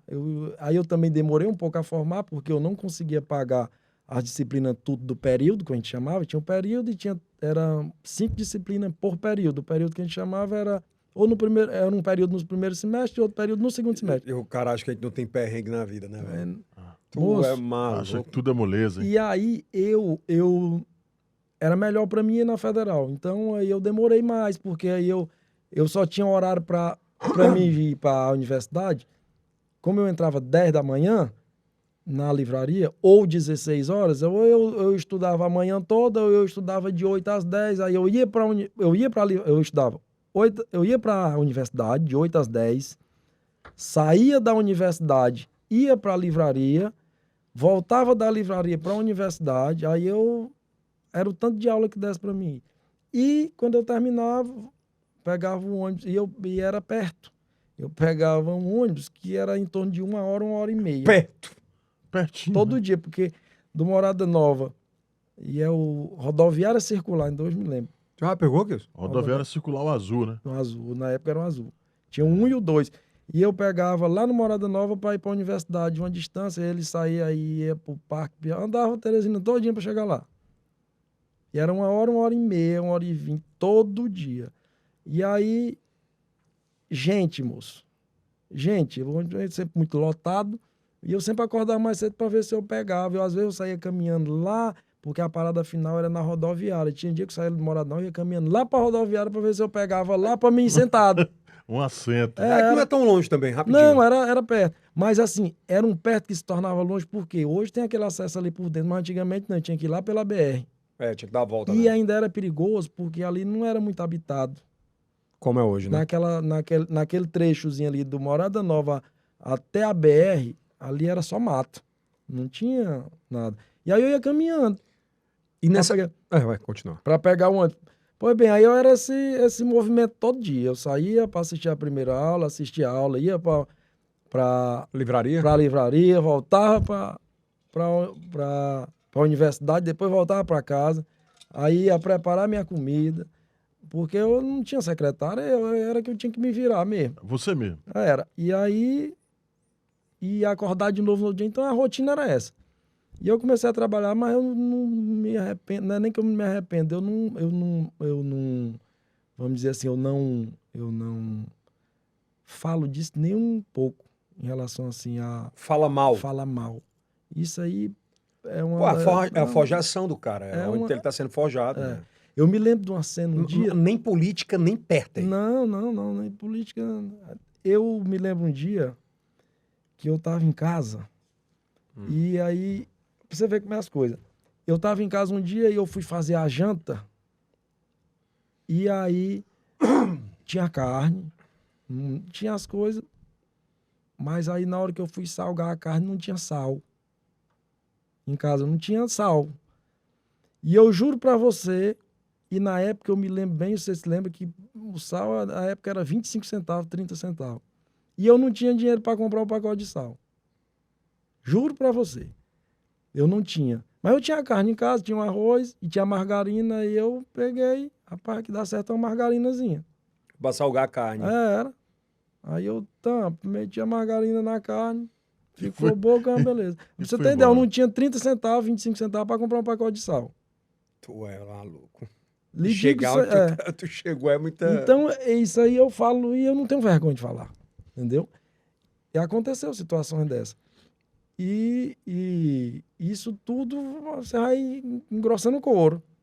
E aí nessa evolução, Júnior? Aí pronto, aí trabalhei esse tempo na livraria, todo tempo. Aí volta o Rafael de novo. O Freitas. O Freitas, Rafael Freitas. Olha agora a loucura aí. Aí o Rafael Freitas colocou um pub aqui, um bar. Era o Planeta Diário. Planeta Diário. Ele falou pra gente aqui. Planeta Diário. Pena que o episódio foi pro espaço. Primeiro empreendimento do Rafael. Foi. Primeiro empreendimento do Rafael. Aí eu trabalhava na livraria e ainda tinha universidade. E tu ainda foi ajudar ele? Aí ele me chamou, Castelo. Ele tinha um sócio lá. Castelo, eu vou falar aqui com o meu sócio para eu te ceder o estacionamento daqui. Tu tem interesse? Eu disse, tenho. Cara, ele foi muito solícito a ti, né? Foi. Eu tenho sim. Ele disse, como é? Não, é à noite. Aí, mas eu tenho, não tem negócio não. Eu tinha que me virar. E aí eu fui, era no fundo do Planeta Diário. Muita gente também se conhece e lembra desse dia. O estacionamento era meu lá. Então aí eu já tinha que ir para a universidade, para a livraria, e quando eu saísse da livraria 9, 10 horas da noite, eu ainda ia para o estacionamento, porque era à noite, era um estacionamento noturno. Até que horas? Aí lá só Deus sabe. Tinha dia que era no meio da semana um pouco mais calmo, mas final de semana 2, 3 horas da manhã. Quinta-feira em diante. Naquele tempo quase não tinha nem pub, não tinha bar aqui, então ela era muito movimentada todo dia. Era Super 8? O Super 8 já chegou depois do Planeta Diário, logo depois. Foi depois, né? Foi. Inclusive o mesmo sócio dele lá no Planeta Diário, depois foi proprietário também na Super 8, entendeu? E aí, mas o Planeta Diário foi o bar, assim, um barzinho mais movimentado com mais durabilidade. Primeiro tempo, de Teresina. Foi, assim, um empreendimento até diferenciado na época. Mas aí, pronto, aí eu passei, tomei de conta do... Só não era a cópia do Planeta Hollywood, né? Então, aí tinha festa todo dia. Era de terça a domingo. Só no segundo. Então foi o Rafael que implantou esse negócio em Teresina. Terça a domingo. Que ainda hoje tem, né? Vamos combinar? Só que lá era muito mais uma... Era mais uma segunda. Era uma pegada... é de segunda agora? Era uma pegada mais... O MPB, rock, era mais pra esse lado. Era mais pop rock. Era. E aí, então, eu fui para... Aí, eu já tinha a livraria, a universidade, aí eu ia para o estacionamento também, à noite, de madrugada dentro. E aí, toquei o barco lá até quando deu. E aí, eu ainda, na livraria, fiquei aí isso eu não recordo exatamente, mas eu acho que eu passei uns 7 anos na livraria. Inclusive, tem gente de Castelo que trabalhou comigo lá. Trabalhou alguns anos, alguns períodos escolares lá comigo. E um certo dia... E aí o Rafael namorou uma época com uma moça que eu gosto demais, tenho um carinho especial por ela, porque eu conheci nessa época que nós estudávamos no 3º ano de diocesano. Ele começou a namorar com ela na época. E aí ela é filha de um desembargador. Se quiser falar nome. Desembargador Brandão, a pessoa que ele sabe do respeito que eu tenho e eu considero como um pai para mim. Uma das maiores autoridades É. que esse estado já teve e tem, né? Exatamente. Desembargador é uma pessoa, assim, das que eu conheci sem igual. Confesso pra você. Ele e a família. Eu falo ele Aham. porque foi a pessoa que... Ele representa, né? É. E a Áurea namorou um bom tempo com o Rafael. E nessa nossa ligação, eu me aproximei dele, né, tudo. E um certo dia eu estava em casa, quando eu recebi uma ligação e me fazendo um convite para eu trabalhar no tribunal com ele.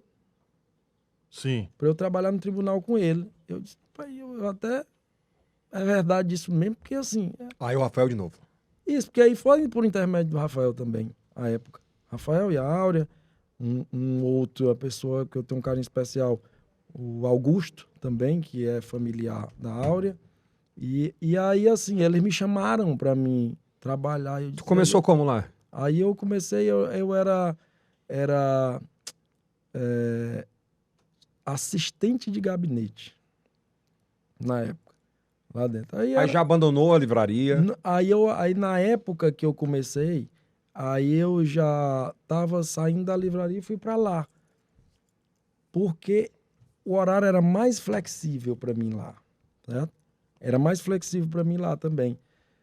Mas aí eu comecei no tribunal, com o desembargador, me lembro, primeiro dia também fui lá me apresentar para o presidente, toda aquela, né, formalidade que requeria. E fui, mas eu fiquei, rapaz, eu tô aqui mesmo, que é um negócio meio... Saiu lá do Eu cara. tô lá porque é um negócio, não é qualquer lugar que eu tava indo, entendeu? Eu tava indo ser uma pessoa diretamente ligada a um desembargador. Aí vamos lá, você passou um ano lá. Aí eu passei para quase 20 anos no tribunal. 20 anos? Quase 20 anos no tribunal, dessa ida lá. Aí lá eu passei e não passei mais porque o desembargador aposentou. Tua construção de vida foi lá. Foi lá. Aí lá eu assim, me abriu... agradeço demais muitas portas, assim, de conhecer muita gente, mais ainda. O que é que você mais aprendeu com o desembargador? Desembargador, assim, a simplicidade.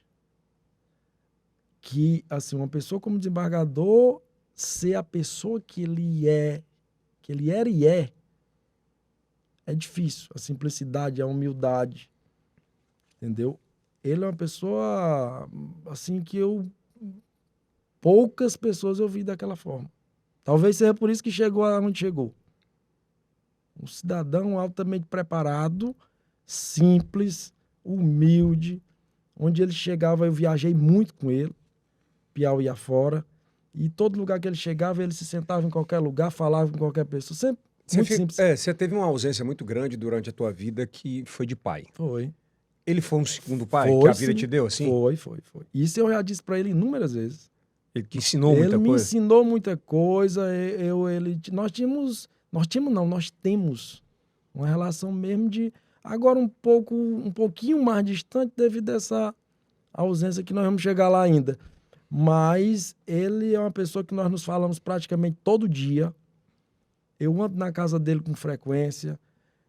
Então nós temos uma ligação muito boa. Você deve muito a ele? Boa demais. Eu não sei, não consigo, isso é um dever que vai ficar para a eternidade, porque eu não vou conseguir pagar não isso aí, tá?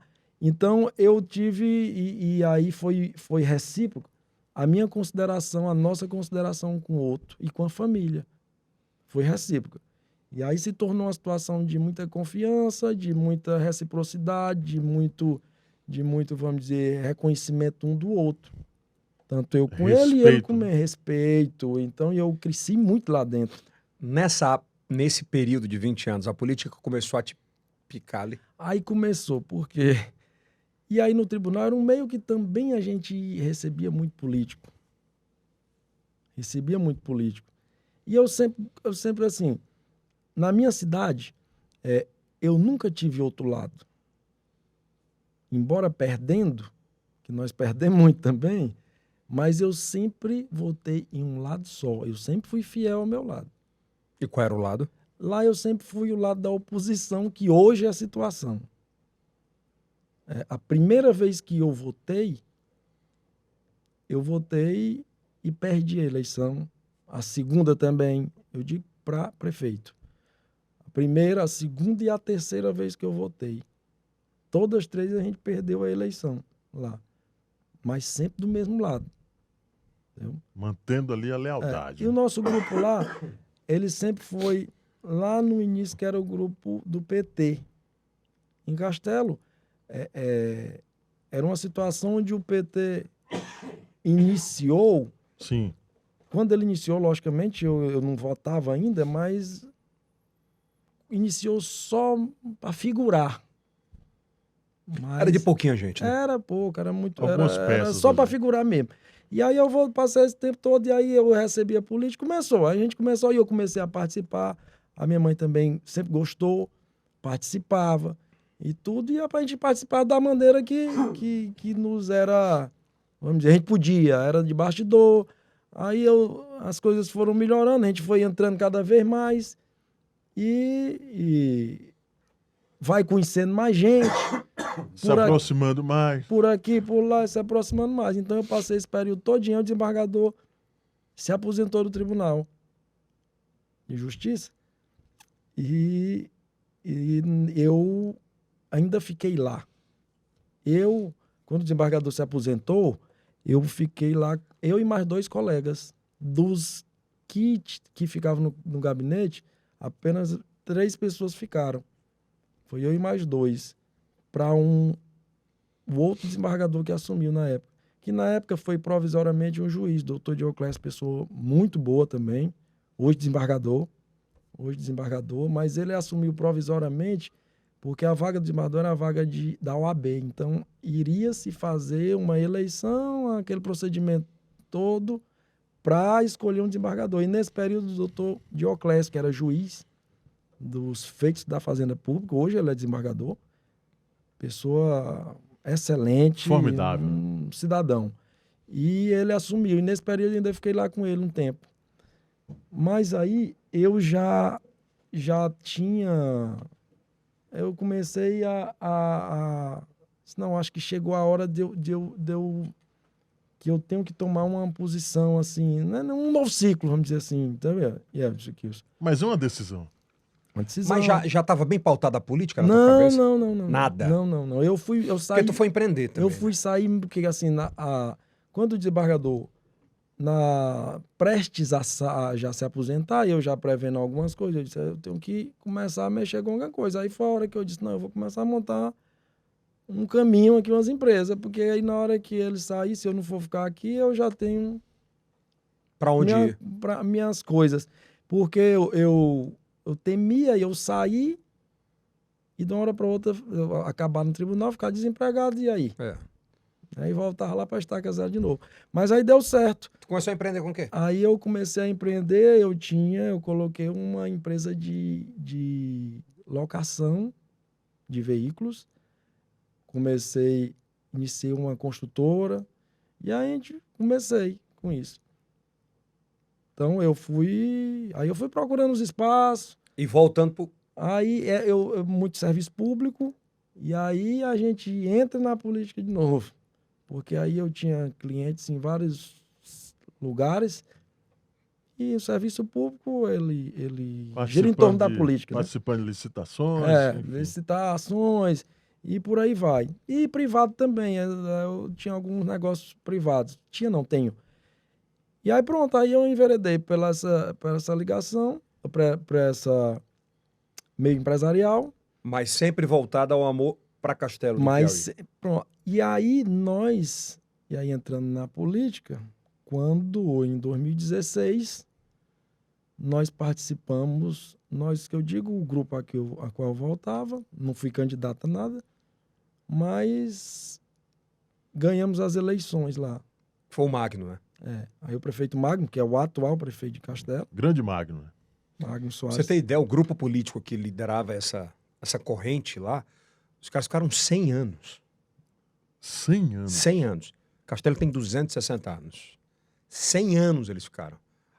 A última família, vamos dizer assim, né? Ficou 34. Exato. 34 anos. Foi um Vocês ciclo... achavam que ia ganhar mesmo desse povo? A gente tinha a coragem, quem tem coragem, a gente luta. E assim, mas não era nada fácil, não. Nunca Foi, né? nunca teve nada muito fácil, não, entendeu? É isso aí. Mas o fato é que o prefeito foi candidato, ganhou as eleições lá, contra um grupo que, pra você ter ideia, em 34 anos que você falou, nesses últimos 34 anos aí, teve apenas 3 prefeitos. Em 34 anos. 34 anos. 3 prefeitos. Sendo que 2 deles tiveram 8 mandatos. A cidade era deles.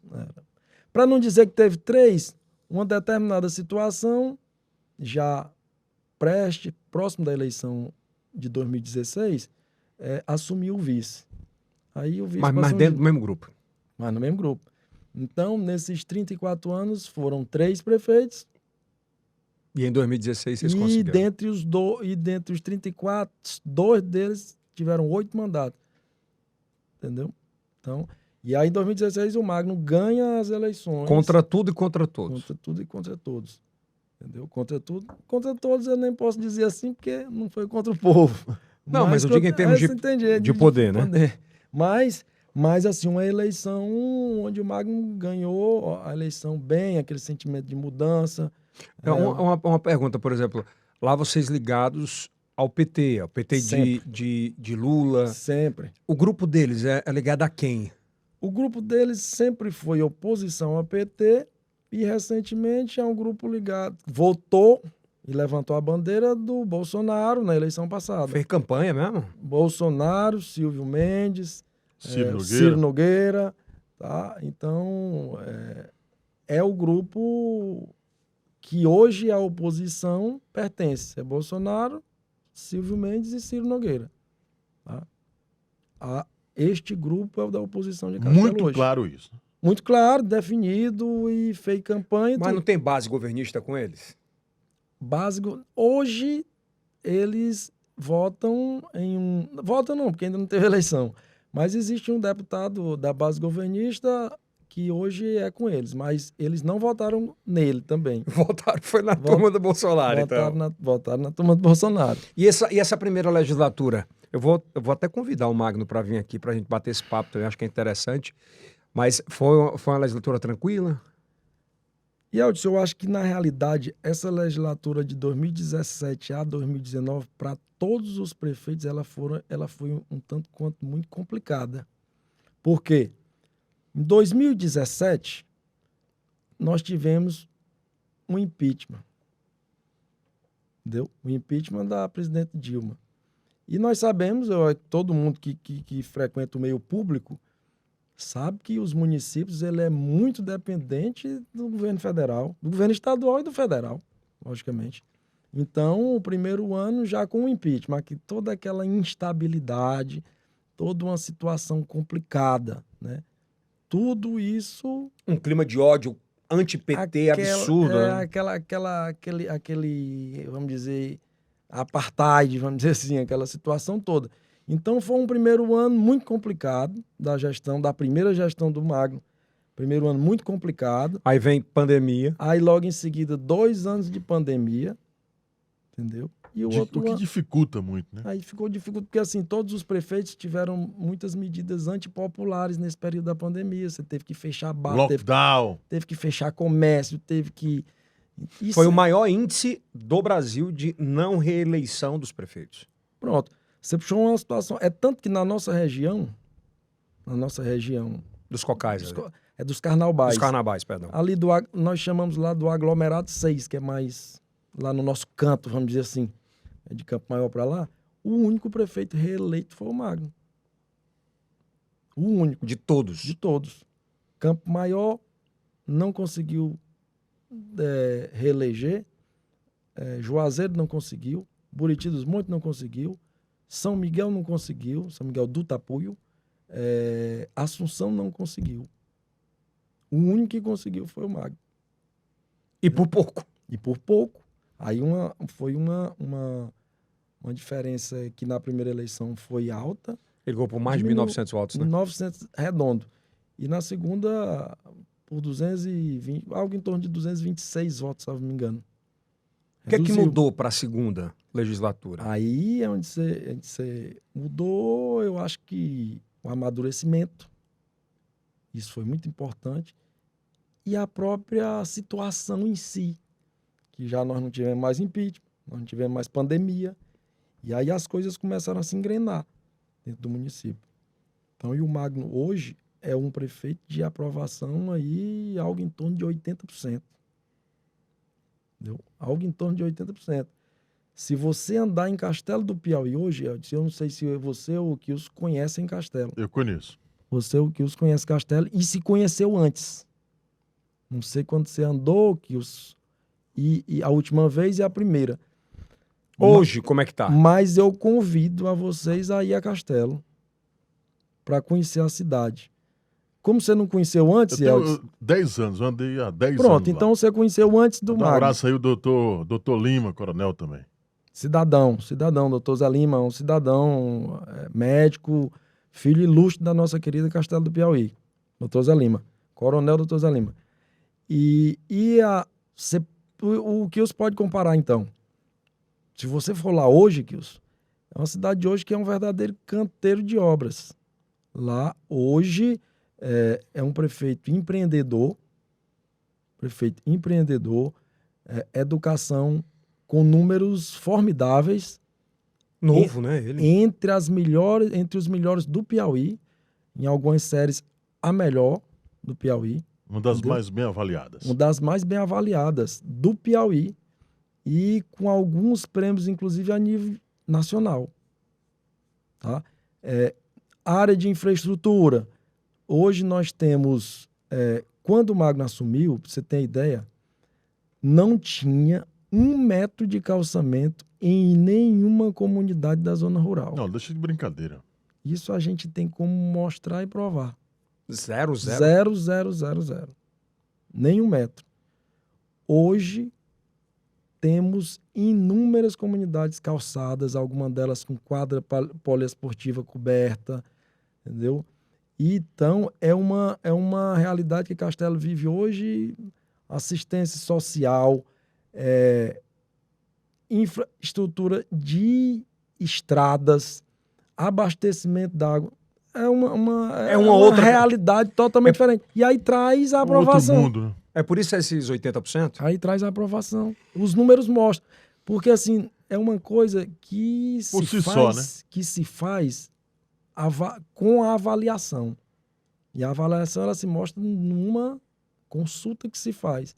E as consultas são feitas, na época dessa outra eleição, o Magno tinha algo em torno de 50% de aprovação. Hoje tem 80%. 80 e pouco, né? Júnior Castelo. Castelo hoje do Piauí se mostra para o Piauí e o mundo como uma das grandes potencialidades do turismo.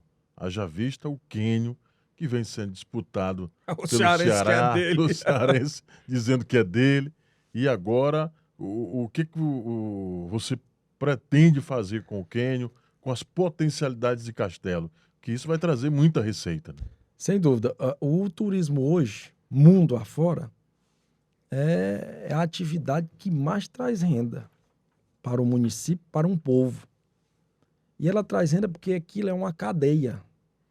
É uma cadeia que ela movimenta, é uma roda que movimenta várias atividades, Yeltsin. Ela movimenta o cara... Hotelaria, combustível, alimentação, vestimenta coisas, e por aí vai. Então, o que é que, em relação ao Quênio especificamente? O Quênio, antes de 2017, nem estrada para lá tinha, Não. por exemplo, o Quênio. E assim, o Quênio é uma beleza diferente, porque praia a gente tem no Brasil muitas. Mas Quênios são Quênios pouquíssimos. são pouquíssimos. E é lindíssimo, né, cara? É uma coisa diferente, é um outro tipo de turismo. É uma outra experiência. É uma outra experiência. Então, primeiro cuidado que o prefeito teve quando assumiu, na época, foi viabilizar um acesso para o Quênio. Porque não é de se admitir uma potencialidade turística daquela e ninguém conhecia. Nem os castelenses conheciam. Eu não conhecia. Mas por que em 34 anos os caras não fizeram, pô? Aí nós temos que perguntar lá, mas acho que o olhar era para outra coisa. Prioridades. Era prioridades. Mas o fato é que nunca foi uma prioridade realmente. E aí o prefeito teve essa ideia. Inclusive, existia um festival em Castelo que o nome era Cachaça Fest. Mas qual foi a ideia dele? Juntamente com o então governador Wellington Dias, de transformar aquilo numa situação maior. Ao invés de a cachaça só, vamos expandir para as outras potencialidades. Vamos botar o Quênio, entendeu? Vamos botar o pessoal para conhecer o Quênio. Vamos divulgar isso aí. Aí ficou Canyon. Canyon Fest Poti, que é o Rio Poti. Lá. Mas não zangaram o povo lá, não. O povo da cachaça não ficou zangado, não. Mas assim, eu acho até que não, porque... Ele tá sendo bonzinho.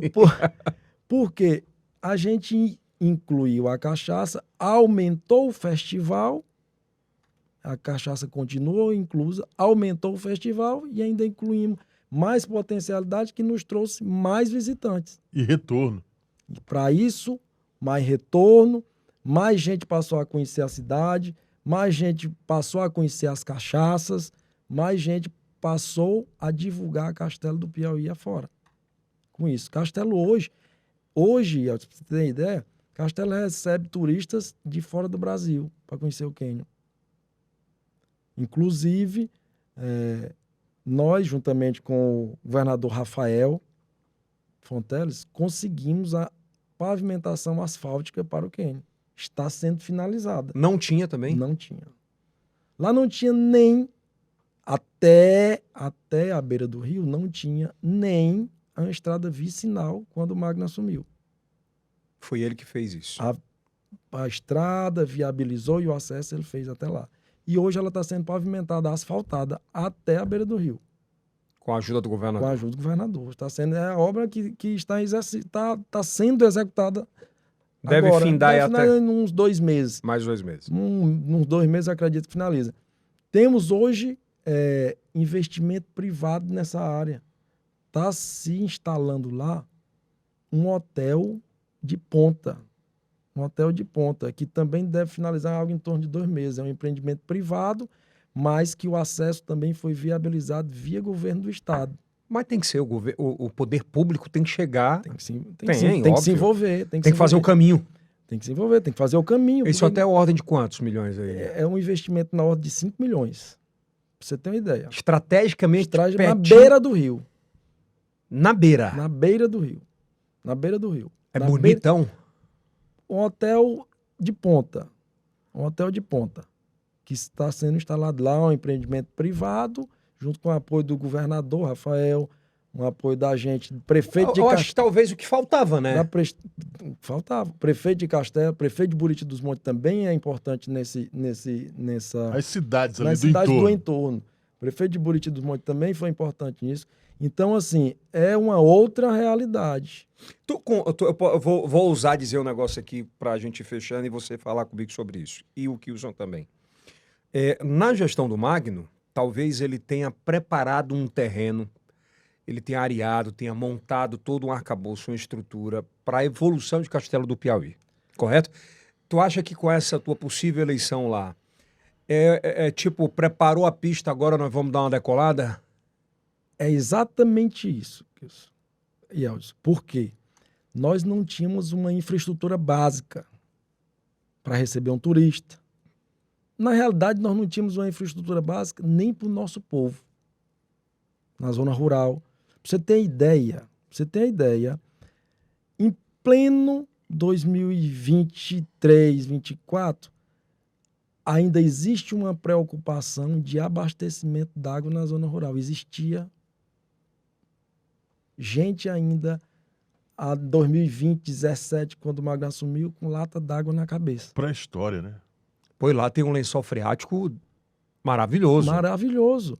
Então, isso é uma situação que não era, por exemplo, hoje não era para poder estar mais preocupado com isso.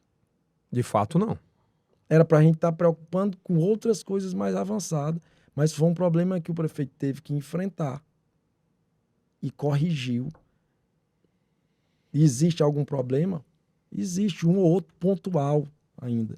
Mas é um problema que está praticamente superado, para você ter uma ideia. Então, é isso que eu digo. Hoje existe uma infraestrutura básica muito bem montada para a gente avançar. Para a gente, em parceria com o governador. E por que eu digo isso? E aí é onde eu vou, fé em Deus, ter uma vantagem nisso. Pela primeira vez na história recente de Castelo, na história recente, não é na mais antiga, não. Na história recente de Castelo, nós vamos ter prefeito, governador e presidente da República alinhados de um mesmo grupo político. Isso para o município é maravilhoso, que Isso. obras federais podem vir, obras estaduais com mais frequência ainda, né? E você imagina um prefeito sem governador, É ruim. um prefeito sem presidente. É ruim também. Muita dificuldade. Dificuldade. Porque as grandes obras, elas demandam de muita grana, né? As obras... Alinhamento. As grandes obras estruturantes, ela precisa do alinhamento, governo, prefeitura, governo... Júnior, tu tem essa capacidade? Eu acho que hoje quem tem é o nosso grupo. Por quê? Quem é a pessoa alinhada ao governador hoje? É o nosso grupo de Castelo do Piauí. Quem é aliado... Eu sou pré-candidato pelo PT, Partido dos Trabalhadores. O governador é de qual partido? O presidente é de qual partido? E não é só pelo partido. É exatamente pelo esse alinhamento que a gente tem. Pelas condições que o governador nos deu de marchar junto com ele. Foi nós quem votamos no governador em Castelo. Você tá dando um recado aí que quem Nosso votou grupo. foi vocês e o outro grupo não votou? Na realidade, é a realidade. Foi isso. Quem votou no governador foi o nosso grupo em Castelo do Piauí.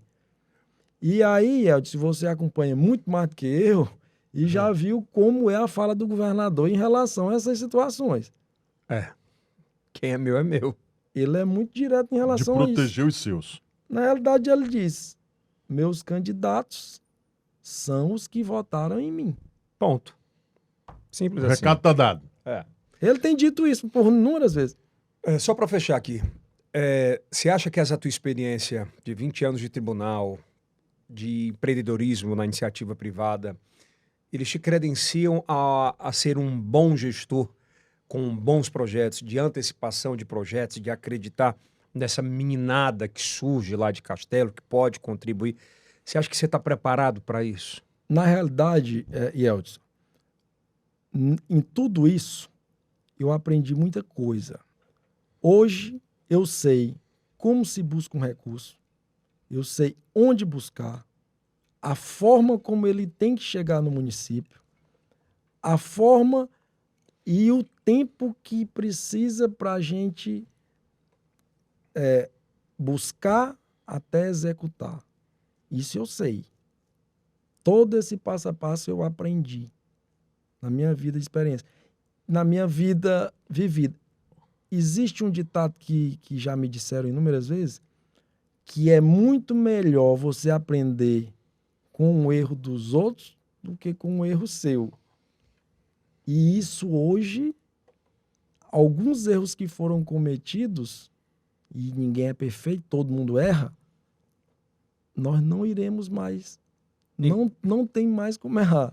Incorrer no mesmo erro. Incorrer no mesmo erro. Então, isso me credencia a falar exatamente o que você disse. Por quê?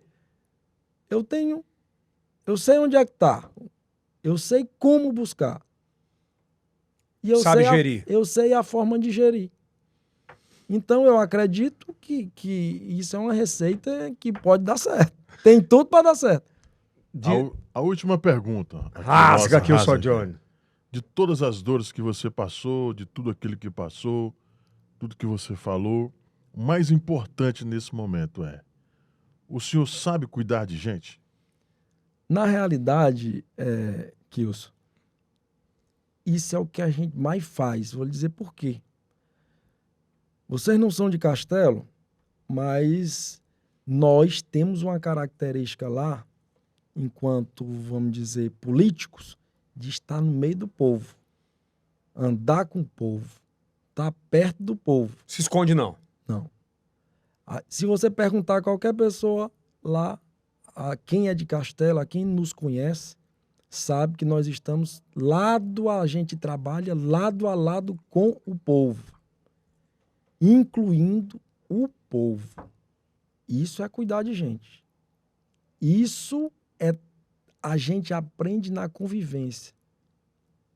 Em todo andando, estando perto, você vê as dificuldades, você vê os anseios, você vê do que o povo está precisando. Porque, às vezes, você tem a vontade, numa determinada comunidade, por exemplo, de você levar uma quadra de esporte para lá, O básico. por exemplo. Mas você não sabe se aquilo ali é o que o povo quer. Às vezes, o que vai resolver o problema lá não é a quadra de esporte. É uma outra coisa, né? Às vezes, é um calçamento. E isso só se sabe quem está no meio do povo. E isso é cuidar de gente. Então, Porque você está procurando o que o povo quer, o que o povo necessita, o que o povo pede. E eu digo pedir no sentido de melhorias Não, óbvio, para a comunidade. Né? Estruturais para aquela localidade onde ele vive. Eu acho que cuidar de povo é muito isso. É ouvir, é entender, é ter vivido aquilo. Oportunizar, né?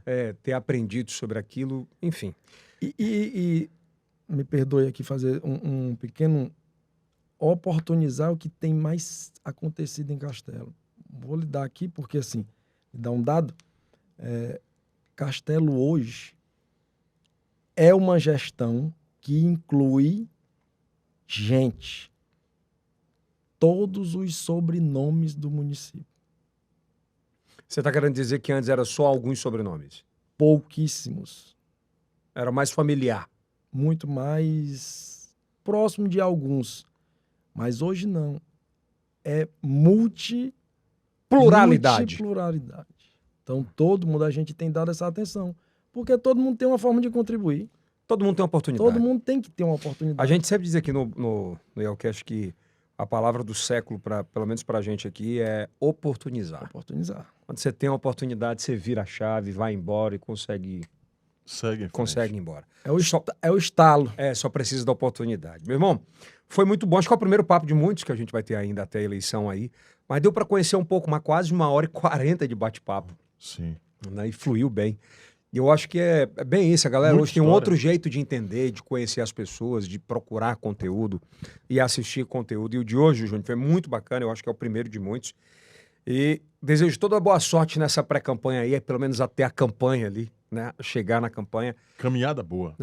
Na próxima traga umas cachaças pra gente. Isso aí, sem dúvida. Terra da cachaça tem que Terra trazer da a cachaça. Tem que né? trazer, é tradicional. Né? Das cachaças. Das cachaças, não é no singular. E Aldson, eu assim, fiquei muito feliz quando eu recebi seu convite. Tá? Por aqui já passaram pessoas dos mais variados, vamos dizer, ramos e... Cajuru que o diga. Generalista. E importantes. Eu até fiquei surpreso. Vou dizer Bom. assim, confesso para você que eu fiquei surpreso, mas ao mesmo tempo isso só nos traz muito mais responsabilidade, muito mais pé no chão, saber que estamos no caminho certo e que estamos sendo vistos por alguém. É isso aí. Entendeu? Então isso nos traz muito mais responsabilidade, muito mais apreço com o povo, com a coisa pública e sempre precisando ou querendo melhorar cada dia que passa. Então, muito obrigado pela oportunidade. Você sabe porque você falou um negócio muito bacana? Nessa lida de empreendedor, tem uma coisa que eu aprendi. Eu escutei isso de um cara, Kilson. A gente empreendeu num ramo de lojas de suplementação. Eu fui a São Paulo comprar uma vez uns suplementos, umas coisas para a loja. Né? E um senhor de idade, que era o dono da loja, aí ele falou assim, você quer ir para onde? Ele disse, não, eu falei, né, empolgado. quero vender. Eu quero vender para o Sul, eu quero vender para isso, eu quero vender para aquilo. Ele disse, você já dominou a sua rua? Eu falei, não. Você é o campeão em vendas do seu bairro? Seu lugar. Não. Se você quer ser campeão em vendas em algum lugar, primeira coisa você tem que ganhar o seu estado. Perto. Então, o Yelcast tem essa missão de a gente entender cada um desses municípios para aproximar a nossa audiência das pessoas que moram lá. Dores e potencialidades. Eu acho que essa é a grande parada para esse ano de 2024 nossa. Sem dúvida. E assim, nós vivemos hoje numa era digital que as informações elas são online. Instantâneas. Online. Então, assim, é este tipo de ferramenta que a cada dia ganha mais valor. Até quando vai ser isso? Vai demorar um bocado. Futuro a Deus pertence. Mas hoje é o que nós temos de melhor e mais eficiente. E isso é uma oportunidade que você tem dado, não só a mim, como várias pessoas que já passaram e várias outras que ainda irão de passar por aqui.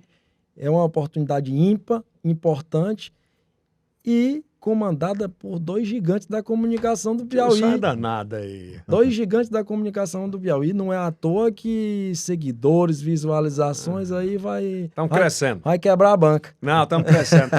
Cada vez mais os links de internet vencem antenas. Com certeza. Né? Os streaming.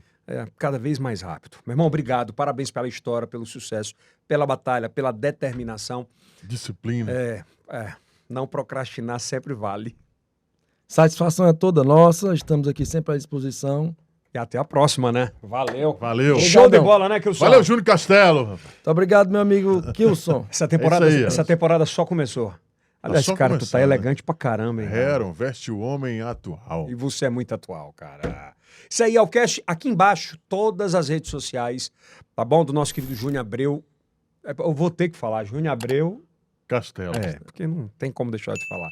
Aqui embaixo, assiste o próximo episódio que vai aparecer aqui na sequência pra maratonar aí no final de semana, porque isso aí é o cast do Piauí. Para o mundo. Até a próxima.